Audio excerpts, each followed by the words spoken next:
오늘의 본문 말씀은 출애굽기입니다. 출애굽기 3장 10절은 출애굽기 전체의 주제가 되는 구절입니다. 그런 구절을 키워드 그렇게 말합니다.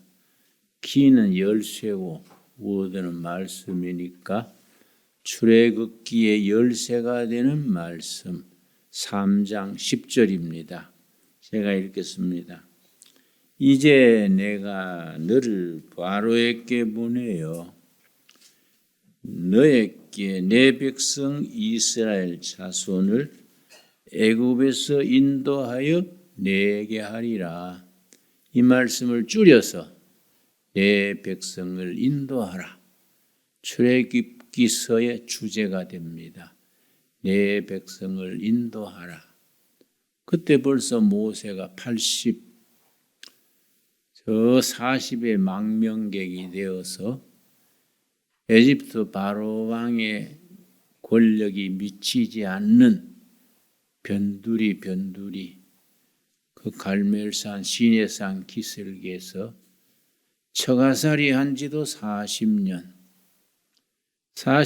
세월을 처갓집에 양떼를 거느리면서 그야말로 잊혀진 세월을 보냈습니다.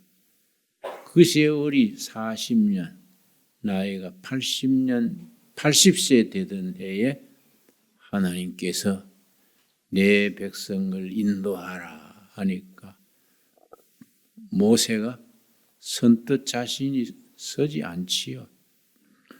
그래서 하나님께 모세가 말합니다. 11절입니다. 출애굽기 3장 11절. 모세가 하나님께 아뢰되 내가 누구이기에 바로에게 가며 이스라엘 자손을 애굽에게 인도하여 내리까? 이 말씀을 우리식으로 좀 실감나게 표현하자면 내 주제에 이 나이에 어떻게 제가 그 막중한 사명을 감당할 수 있겠습니까? 나는 벌써 그럴 시대는 지났습니다. 이런 뜻이 들어있지요. 하나님께서 대답하셨습니다. 12절 말씀. 하나님이 이르시되 내가 반드시 너와 함께 있으리라. 성경의 많은 인물들이 역경에서 불가능한 경지에서 일어서서 뜻을 이룬 이야기가 계속되는데 그때마다 하나님께서 약속하는 것 딱 한 가지입니다. 내가 너와 같이 있겠다. 그 한 가지입니다. 내가 너와 같이 있겠다. 이때도 하나님께서 모세에게 내가 이 나이에 무슨 재주로 그 일을 감당하겠습니까? 그러니까 하나님께서 내가 너와 같이 있겠다. 그거면 되지 않느냐? 내가 너와 함께 하리니 너가 그 백성을 애굽에서 인도하여 낸 후에 너희가 이 산에서 하나님을 섬기리니 이것이 내가 너를 보낸 증거니라. 네가 40년 동안 시내산 기슭에 처가살이 하면서 어떤 세월을 보냈느냐? 내가 너를 보내서 애굽 땅에 있는 네 백성을 인도해서 이 자리로 돌아와서 하나님 제사 지내게 하겠다. 이거이 내가 너를 보낸 증거다. 이렇게 말씀하신 후에 50일 지났어. 애굽에서 6월절 치른 후에 애굽에서 출발해서 50일 후에 시내산 기슭에 도착해서 하나님과 대면하게 됐습니다. 그걸 오순절 그럽니다. 오순절. 한순이 열흘입니다. 오순이가 50일이지요. 애굽에서 출애굽한 게 출애굽기 12장에 나옵니다. 첫 번째 6월절에 출애굽한 뒤에 50일 뒤에 시내산 광야에서 하나님 뵙고 받고 십계명 받아서 계약 공동체. 무슨 계약이냐? 하나님은 남편, 이스라엘은 아내. 거기에 비유합니다. 계약 공동체. 계약에 문서가 있죠. 문서. 계약은 문서가 있지 않습니까? 그 문서가 십계명 돌판 둘이 계약 문서입니다. 계약 공동체가 됐습니다. 이 오순절이 신약에 가서 어떻게 중요하냐 하면은 예수님이 유월절 어린 양으로 십자가에 죽으셨습니다. 그런데 부활하시고 승천하신 50일 후에 유월절 어린 양으로 십자가에 죽으신 지 50일 뒤에 사도행전 2장에서 오순절 성령이 임재하셔서 교회가 시작이 됐습니다. 이게 오순절이지요. 구약에서는 계약 공동체, 신약에서는 오순절 성령 공동체. 그렇게 이제 신구약이 영적으로 이어집니다. 그랬더니 모세가 하나님 앞에 묻습니다. 13절입니다. 오늘 본문 말씀 출애굽기 3장 13절 말씀. 모세가 하나님께 아뢰되 내가 이스라엘 자손에게 가서 이르기를 너희의 조상 하나님이 나를 너희에게 보내셨다 하면 그들이 내게 묻기를 그의 이름이 무엇이냐 하리니 내가 무엇이라고 그들에게 말하리까? 내가 40년간 떨어져 있던 동족들한테 가서 하나님이 나를 보냈다 그러면 내 동포들이 묻지 않겠습니까? 너를 보낸 하나님의 이름이 뭐이냐? 이 구절을 이해하려면 그 시대의 정신을 이해해야 됩니다. 그 시대는 다실론의 시대입니다. 다실론.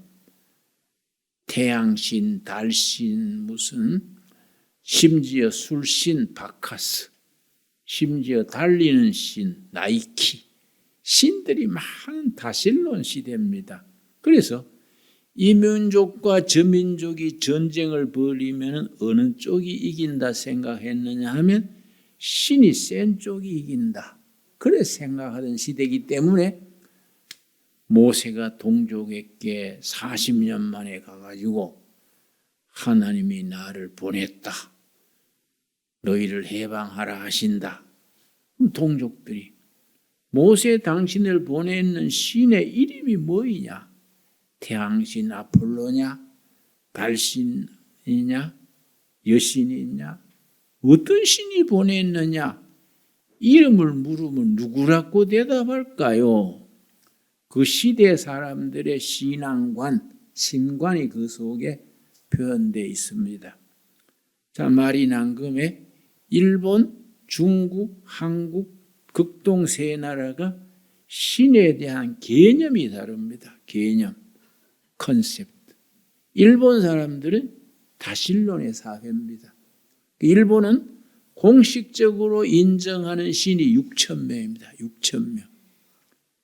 그 성경에 여호와 신이 들어오니까 6,001번째 들어온 거이지요. 그리고 그건 다실론 시대라서 아기가 낳으면 마을 신사에 등록합니다. 결혼할 때는 예배당에 가서 합니다. 장례식 할 때는 천주교 성당 가서 합니다. 아주 그 사람들 편리해요. 그 내가 일본에 가서 일본 교회, 도쿄 교회 가서 집회를 여러 전에 인도했었는데 낯설교 뒤에 교회 식당에서 식사를 하는데 내 앞에 있는 청년의 회장이요. 식사하면서 김 선생이 나는 오전에는 교회에서 예배 드리고 오후에는 마을 사찰에서 법회에 참석합니다. 그러는 거예요. 이거 바쁘시네요. 어째 오전 오후에 그래 교회에 법당에 왔다 갔다 하나요? 이상하지 않습니까? 그랬더니 그 친구가 천연스럽게 대답해요. 고루고루 해놓으면 한 군데는 아다리 안 되겠습니까? 농담이하고 진담으로 가는 거예요. 내가 기가 막혀서. 이야, 신앙생활도 여러 가지다. 근데 일본적 사고에서 가능한 거예요. 왜냐, 신관이 여러 신이니까. 그리고 중국은 신에 대한 개념이 황제 위에 천재, 황제 위에 상제입니다. 상제, 윗상자. 황제 위에 상제. 대부분이 정치적인 그런 용어지요. 근데 유독 우리 한민족은 하나님, 한 분 하나님, 또 천지를 창조하시고 우주를 이끄시는 하느님, 하늘, 하느님. 한 분 하나님은 하나님. 그래서 캐톨릭에서는 주로 하느님을 씁니다. 천주교죠. 천주, 하느님. 우리 개신교에서는 하나님, 유일신을 강조합니다. 어디에 강조하느냐가 차이 있는 거지요. 그런데 우리 민족이 유별납니다. 극동 3개국 중에서 유일하게 우리는 성경에 하나님이 들어오기 전에 하나님에 대한 개념, 콘셉트이 분명히 선 거예요. 하나님. 그래서 선교사들이 한 나라에 들어가서 선교할 때에 성경 번역을 먼저 하지요.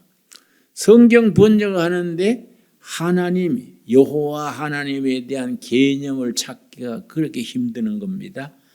아프리카 한 부족에는 선교사에 들어가가지고 그 사람들은 추장 개념만 있지 하나님 개념이 아예 없는 거예요. 그래서 하나님이란 말을 만들어내는데 7년 걸려요. 7년. 7년 만에 하나님 개념을 만들어서 성경 번역을 시작한 겁니다. 그런데 우리는 복음이 들어오기 전에 먼저 성경의 유일신 하나님에 대한 개념이 딱 서 있는 거예요. 그걸 전이해 그래요. 전이해. 복음의 전이해.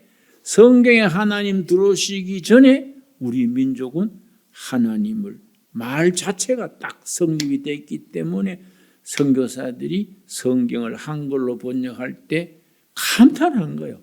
하나님. 이야, 개막힌 민족이다. 어떻게 성경에 하나님 들어오기 전에 그 개념이 100% 그대로 있을까? 그래서 성경 번역이 쉽게 되는 거이지요. 모세가 하나님께 묻습니다. 내가 가서 하나님이 나를 보냈다 하면은 그 하나님의 이름이 뭐이냐? 그럼 뭐라고 대답할까요? 그랬더니 성경에서도 중요한 부분입니다. 요한복음 3장 14절 15절 하나님이 대답하시는 거예요. 성경에 하나님은 자기에 대한 변명이나 설명이 없습니다. 성경의 시작이 창세기 1장 1절부터 나는 태초에 천지를 창조하시느라 선포지요. 나는 어떤 하나님인데 무슨 이유로 천지를 창조했다. 성경은 설명이 없습니다. 설명. 그냥 선포요. 선포. 태초에 하나님이 천지를 창조하시니라. 좀 우리가 강하게 표현하자면은 믿으려면 믿고 말라면 말하라. 믿는 사람은 구원이고 믿지 못하는 사람은 이미 심판 아래 있는 거다. 그 전제로 하는 거예요. 성경의 하나님은 자기 변호, 자기 변명이 없습니다. 천지를 창조하시니라 선포한데 성경에 유일하게 하나님이 자기 이름을 스스로 밝힌 부분이 출애굽기 3장 14절 15절입니다. 그래서 굉장히 중요합니다. 자, 출애굽기 3장 14절 읽습니다. 하나님이 모세에게 이르시되 나는 스스로 있는 자이니라. 하나님이 자기를 설명하는 거예요. 나는 스스로 있는 자이니라. 또 이르시되 너는 이스라엘 자손에게 이같이 이르기를 스스로 있는 자가 나를 너희에게 보내셨다 하라. 하나님이 모세한테 나는 설명이 필요 없다. 너희들이 있다 해서 있고 없다 해서 없어지는 하나님이 아니다. 나는 너희들과 관계없이 스스로 있는 자다. 절대자로, 초월자로 스스로 있는 자다. 이것이 영어 성경에는 I am who I am 그렇게 씁니다. I am who I am. 나는 절대자로, 초월자로 스스로 있는 하나님이다. 네가 이스라엘 백성 동족들에게 가서 스스로 있는 하나님이 나를 보냈다 그래라. 다른 신들하고 비교하지 말아라. 뭐 이런 말을 하지도 말아라. 스스로 있는 자, 다른 신들 위에 살아계신 하나님으로 절대자로 단독자로 초월자로 있는 하나님이 나를 보냈다 하라. 그러고 하나님이 자기 이름을 처음 밝혔습니다. 15절이죠. 15절. 하나님이 또 모세에게 이르시되 너는 이스라엘 자손에게 이같이 이르기를 너희 조상의 하나님 여호와 곧 아브라함의 하나님 이삭의 하나님 야곱의 하나님께서 나를 너희에 보내셨다 하라. 이는 나의 영원한 이름이요 대대로 기억할 나의 칭호다. 내 이름은 여호와 하나님이다. 너는 백성들에게 가서 여호와 하나님 나의 영원한 칭호다. 나의 영원한 칭호 너희 영원히 기억할 내 이름이다. 여호와 하나님. 그래 우리가 섬기는 하나님의 이름이 여호와. 어떤 분은 성경 히브리어 원음을 따라서 야훼 하나님, 여호와 하나님, 여호와 하나님이다. 내 이름이 이걸로 다른 신들하고는 구별해서 스스로 있는 자 여호와 하나님이다 그랬는데 요 14절이 아주 중요합니다. 14절 다시 읽습니다. 14절 하나님이 모세에게 이르시되 그다음 뭐라 그랬습니까? 나는 스스로 있는 자이니라. 근데 요즘 새롭게 나오는 성경에는 스스로 있는 자이니라 그러고 거기에 조그마한 표시가 붙었어요. 괄호를 하고 뭐 B 혹은 E 다른 해석이 하나 더 있다. 영어 번역 성경에는 스스로 있는 자니라는 A 번역 또 괄호를 씌고 B를 달아놓고 밑에 주석을 달았습니다. 다른 뜻이 하나 더 있는 거지요. 나는 스스로 있는 자이라는 것은 비동사 현재로 번역을 한 게 I am who I am인데 두 번째 번역은 미래로 번역하는 겁니다. 왜 그렇게 까다로워졌느냐 하면은 히브리어 문장에는 히브리어 언어에는 미래를 나타내는 조동사가 없습니다. 우리 영어에는 조동사가 will, shall 두 가지지요. 우리말도 나는 간다, 지금 가는 거지요. 나는 내일 갈 것이다. 다르지요? 미래를 나타내는 표현이 있는데 히브리어에는 미래를 나타내는 조동사, 영어에 will, shall 이런 게 없어요. 그러니까 나는 간다. 지금 가는 것도 간다고 내일 모레 간다도 간다요. 뭘로 차이가 나느냐? 그 뒤에 있는 단어를 보고 나는 간다 내일 그럼 미래요. 나는 간다 지금 가는 거예요. 나는 간다 내일 미래요. 그래서 나는 스스로 있는 자이라를 현재로 번역해서 I am who I am인데 이거 미래로 번역을 하면 뜻이 달라지는 겁니다.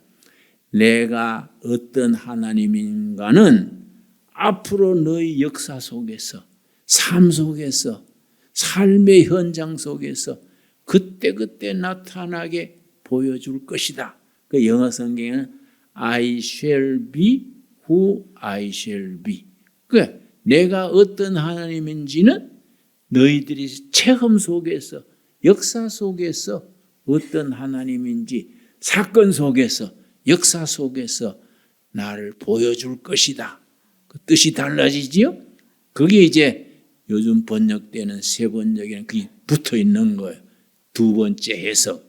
그런데 첫 번째 해석은 나는 스스로 있는 자 아니라 초월자로 절대자로 있느니라. 그럼 간결한데 미래로 번역을 하면은 내가 어떤 하나님인지 내가 지금 설명해도 너희가 잘 모른다. 내가 어떤 하나님인지는 미래에 닥치는 역사 속에 체험 속에 삶의 현장 속에서 체험을 통해서 내가 나타내 줄 것이다. 이게 이제 미래가 되지요. 그래서 이 성경을 깊이 읽어보면은 이스라엘 백성들이 그 뒤로 사건마다 하나님에 대한 이름이 붙는 거예요.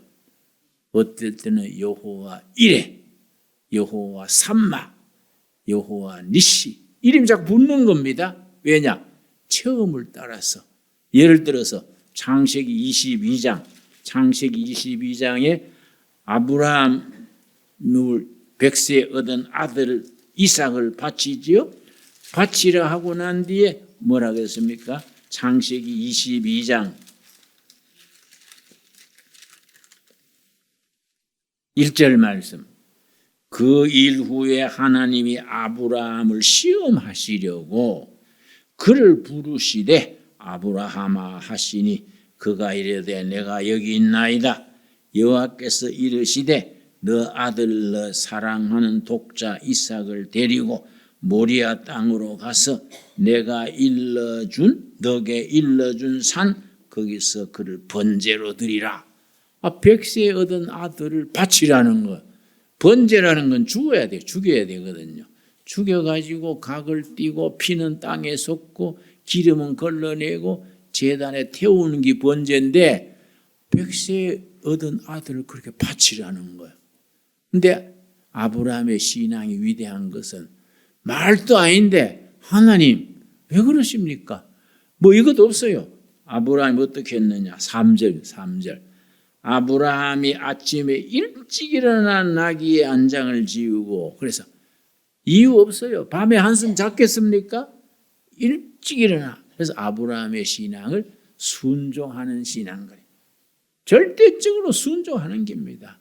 이유를 묻지 않고 순종하는 겁니다. 그래서 모리아산 가는데 3일 걸려요. 3일 가가지고 모리아산에 가서 아들을 번제로 바치려고 묶어서 칼을 찌르려 하는데 12절 말씀 22장 12절 사자가 이르시되 하나님의 사자가 이르시되 그 아이에게 너 손을 대지 말라 그에게 아무 일도 하지 말라 너가 너 아들 너 독자까지도 내게 아끼지 아니하였으니 내가 이제야 너가 하나님을 경외하는 줄 아노라. 니 합격했다. 막 공부하는 사람 말하면 박사 논문이 통과된 거예요. 최종 합격이 된 거예요. 네가 정말 순종하는 신앙인 걸 내가 알겠다. 이제야 네가 정말로 조건 없이 무조건 나한테 순종하는 걸 알겠다. 하나님이 아브라함을 테스트했다는 겁니다. 그런 경험을 한 뒤에 13절 보니까 하나님이 제물을 준비해놨어. 이 준비한다가 이래요. 아브라함이 눈을 들어 살펴본 즉 한 수양이 뒤에 있는데 뿔이 숯불에 걸려 있는지라 아브라함이 가서 그 수양을 가져다가 뭡니까? 그 다음에 아들 이삭을 대신하여 준비된 양이 있어서 모리아산 꼭대기에 양이 오는 자리가 아닌데 수양이 길을 잃었는가 산 꼭대기에 와가지고 수양은 뿔이 있지요. 뿔이 나무에 걸려가지고 못 움직이고 있는 거예요. 준비된 숫양. 그걸 신약적으로 복음적으로 해석할 때는 십자가에 달린 예수님 그렇게 해석을 하는 겁니다. 이해갑니까? 그러니까 아들을 대신하여 풀에 뿔이 걸린 숫양을 대신 바친 거예요. 그 예수님이 지금 우리한테는 십자가에 죽은 예수님이지요. 그러면 아들을 대신하여 아들 자리에 누가 들어갑니까? 나를 대신하여 십자가에 예수님이 대신 죽으신 거죠. 그래서 하나님이 미리 수량을 준비해 놓으셨구나. 그리고 신앙 고백이 어떻게 나오느냐? 14절이 중요해요. 14절. 아브라함이 그 땅 이름을 뭐라 그랬지요? 여호와 이레라 하였으므로 오늘날까지 사람들이 이르기를 여호와의 산에서 준비되리라. 하나님이 준비하신다. 성도들에게 필요한 것을 교회에 필요한 것을 미리 준비하신다. 여호와 이레요. 여호와 이레. 여러분 가정에 살아가면서 필요하고 부족한 것이 많지요. 하나님이 때를 따라 준비하신 줄로 믿으시기 바랍니다. 이걸 여호와 일의 신앙을, 여호와 일의 신앙.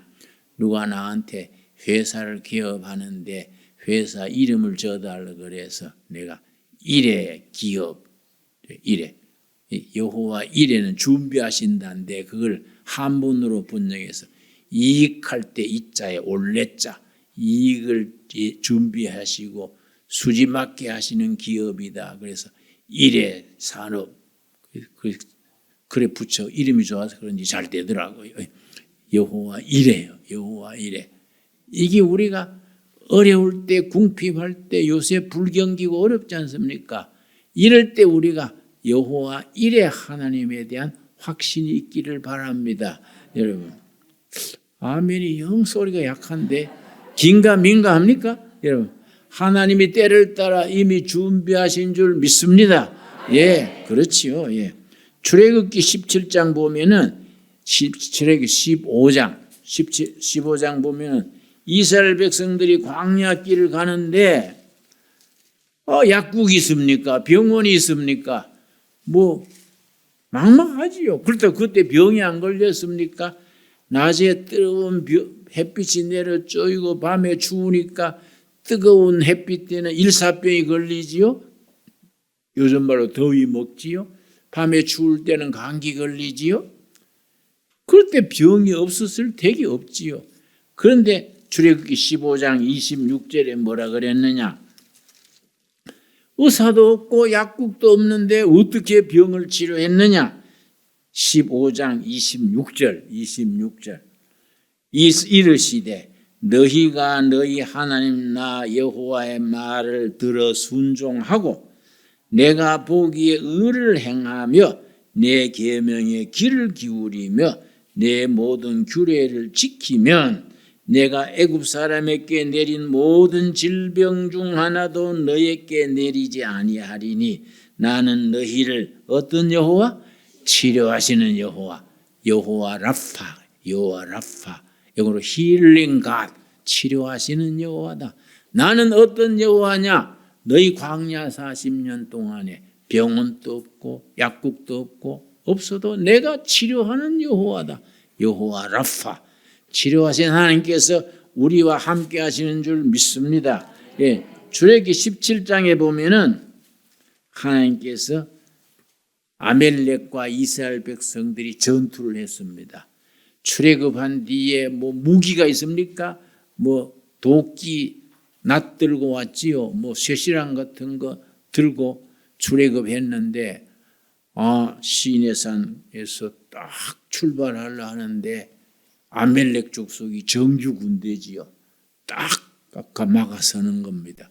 그러면 이게 참 질 수밖에 없는 전쟁이지요. 아멜렉 군대는 정규군이요. 이스라엘 군대는 뭐 종살이 하다가 뭐 도끼 들고 낫 들고 왔는 뭐 오합지졸이지요.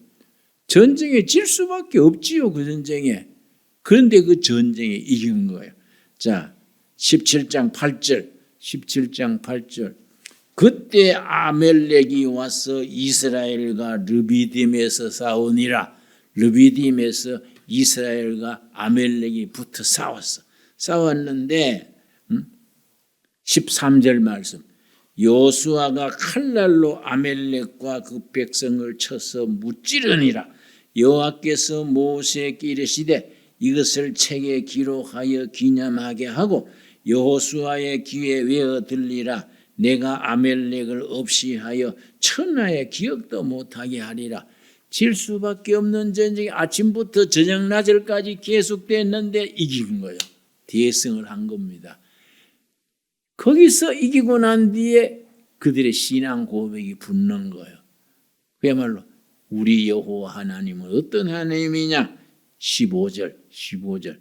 모세가 제단을 쌓고 그 이름을 뭐라 그랬습니까? 여호와 니시, 깃발이요. 깃발, 승리의 깃발. 하나님은 승리의 깃발이시다. 우리는 훈련도 안 되고 무기도 형편없고 뭐 그런 군대인데 아멜렉군하고 붙어서 이겼다. 왜 이겼느냐? 여호와 니시. 하나님이 승리의 깃발이 돼서 우리가 이긴 것이다. 여러분, 우리들의 신앙 고백이 될 수 있게 되기 바랍니다. 우리는 우리 부족한 거, 준비 안 된 거, 연약한 거 너무 생각하면은 의기소침해지는 거야. 아, 내 주제 이런 겁니다. 그러나 관점을 돌려야 돼. 나와 함께 하시는 여호와 일의 하나님, 여호와 니시, 승리의 깃발 되시는 하나님, 병들었을 때 치료하시는 여호와 뭡니까? 라파 하나님. 그 하나님 의지하고 전진하는 겁니다. 그래서 여호와 니시, 하나님의 승리의 깃발이 됐다. 그런데 그 다음 말씀이 중요해요. 16절. 16절 이런 말씀이 성경을 이해하는 데 있어서 아주 중요한 맥이 됩니다. 16절. 출애굽기 17장 16절 같은 구절을 그냥 읽고 지나가면은 성경 읽는 안목이 좀 열리지 못한 거지요. 자, 16절 왜 그렇게 강조하느냐? 이르시되 여호와께서 맹세하시기를 여호와가 아말렉과 더불어 대대로 싸우리라 하셨다 하였더라. 여러분, 느비딤 그 벌판에서 한 분 싸우고 끝난 게 아니다야. 대를 물러가면서 후손 대대로 나의 백성들이 인생이란 전쟁 마당에서 싸우는 내 백성들에게 여호와 니시 하나님이 될 것이다. 대대로. 영어 성경에는 from generation to generation, 대를 물러가면서 싸운다. 르비딤 광야에서 한 분 싸우고 끝나는 전쟁이 아니다. 대대로 너희들이 인생길에서 나 여호와가 여호와 니시, 승리의 깃발이 돼서 너희를 함께 싸울 것이다. 아, 참 멋있는 말씀이요. 지금 또 우리와 하나님이 함께 하셔서 여호와 니시, 승리의 깃발로 함께 하시는 줄 믿습니다. 여러분, 사사기 6장에 보면은 사사기 저 기드온 장군이 미디안과 전쟁을 하는데 기드온 300용사를 딱 추려가지고 미디안 대군을 무찔렀지 않습니까? 그때 대군을 무찌른 뒤에 기드온과 이스라엘 백성들이 하나님이 이 전쟁에서 싸우게 하셨구나. 우리 하나님은 그런 하나님이구나. 사사기 6장 24절 말씀. 기드온이 여호와를 위하여 거기서 제단을 쌓고 그것을 여호와 살롬이라 하였더라. 여호와는 평화시다. 전쟁을 끝내고 평화를 주신다. 미디안에 7년 동안 수탈당했습니다. 그런데 여호와께서 기드온 300용사를 통해서 그걸 물리치고 승리하게 여호와 살롬, 여호와 안에 평화가 있다. 세상에는 불경기, 불황, 투쟁, 어려움이 많지만은 여호와 안에 평화가 있다. 여호와 살롬이에요. 여호와 살롬. 우리 한반도도 얼마나 급변하는 시대에 어렵습니까? 지금 내가 자료를 보니까 지난번 트럼프 때에 주한 미군 철수할 계획을 세웠더라고요. 그러니까 트럼프가 이번에 당선 안 된 게 다행이지요.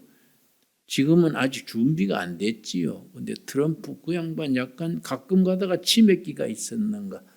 어떻게 주한 미군을 철수할 계획을 세웠다 그래. 그러면 이 나라에 평화가 없지요. 그런데 우리는 뭘 믿어야 됩니까? 여호와 살롬. 하나님 지성으로 섬기고 하나님 잘 받들고 교회가 부흥되고 부르짖으면 여호와 안에 살롬, 평화가 있다. 그러니까 우리나라 잘 되는 길은 예수 잘 믿어야 돼. 열심히 제대로 믿으면 하나님이 지켜주시는 겁니다. 평화가 있는 겁니다. 저 넘어가서 에스겔서 48장 마지막 절 말씀. 에스겔서 48장 그 이름이 계속돼 나오는데 하나만 더 찾겠습니다. 그거 다 찾으려면 서너 시간 해야 하니까요. 자, 에스겔서 48장이 에스겔서의 마지막 장입니다. 마지막 장 마지막 구절에 뭐라고 되어 있느냐? 35절 에스겔서 48장 35절 말씀. 그 사방의 합계는 18,000척이라. 그날 후로는 그 성읍의 이름을 여호와 삼마라 하리라. 그날이 어떤 날이냐? 장차 다가올 어떤 날. 영어 성경에는 과거의 어느 날 할 때는 one 미래의 어느 날 할 때는 someday 어느 날 그날 하나님의 나라가 이루어지는 그날에 여호와 삼마 하나님이 다 중심이 되셔서 하나님이 거기 계시는 그 시대 그 땅 여호와 삼마지요. 여러분 여호와 삼마 하나님이 거기에 중심에 계시니까 모든 것이 평화롭고 모든 것이 건강하고 행복한 나라 하나님의 나라가 이루어지는 겁니다. 여러분 여호와 삼마 그날을 기다리면서 우리가 열심히 신앙생활을 하는 겁니다. 그래서 출애굽기 3장 우리 14절 15절에 하나님의 이름이 무엇이라 할까요? 모세가 물으니까 나는 스스로 있는 자 아니라 현재로서는 절대자로 초월자로 있는 하나님이지만 미래로 번역하니까 내가 어떤 하나님인지 내가 말해도 못 알아듣는다. 앞으로 너희들의 역사 속에서 체험 속에서 사건과 사건 속에서 내가 어떤 하나님인지 그때 깨닫게 해줄 것이다. 그게 미래로 해석하는 거지요. 그래서 미리 준비하신 하나님 여호와 이레 병들었을 때 치료하시는 하나님 뭡니까? 여호와 라파 전쟁터에서 승리의 깃발이 되시는 여호와 니시 그런 이 민족의 핍박 아래 나라가 거들날 때에 평화를 약속하시는 여호와 살롬 그리고 그 중심에 하나님이 계시는 여호와 삼마 이게 우리가 신앙 고백 속에서 탄탄히 뿌리 내려주게 되기 바랍니다. 기도하겠습니다. 하나님 감사합니다. 오늘 또 거룩한 날 성리를 허락하시고 여호와께 여호와 이레 하나님을 고백게 하셔서 감사드립니다. 우리 각 가정에 둘의 수도원에 둘의 마을에 필요한 것들을 이미 준비하신 여호와 이레 하나님 찬양합니다. 우리가 육신이 병들고 마음이 지칠 때에 치료하시는 하나님 여호와 라파 하나님 찬양받아 주시옵소서. 우리가 전쟁터 같은 세상사에서 지치고 우리가 주저앉게 될 때에 여호와 니시 승리의 깃발 되신 하나님 찬양합니다. 세상은 늘 투쟁과 반목과 갈등이 있지만은 여호와 안에 평강이 있습니다. 여호와 살롬 하나님 영광 받아 주시옵소서. 언젠가 그날 세상 마지막 날 우리가 주님 나라 갔을 때에 여호와 삼마 하나님 모시고 사는 그때를 바라보고 열심히 살아가는 우리들의 신앙이 되게 하여 주시옵소서. 예수님 이름 받들어 기도드렸사옵나이다. 아멘.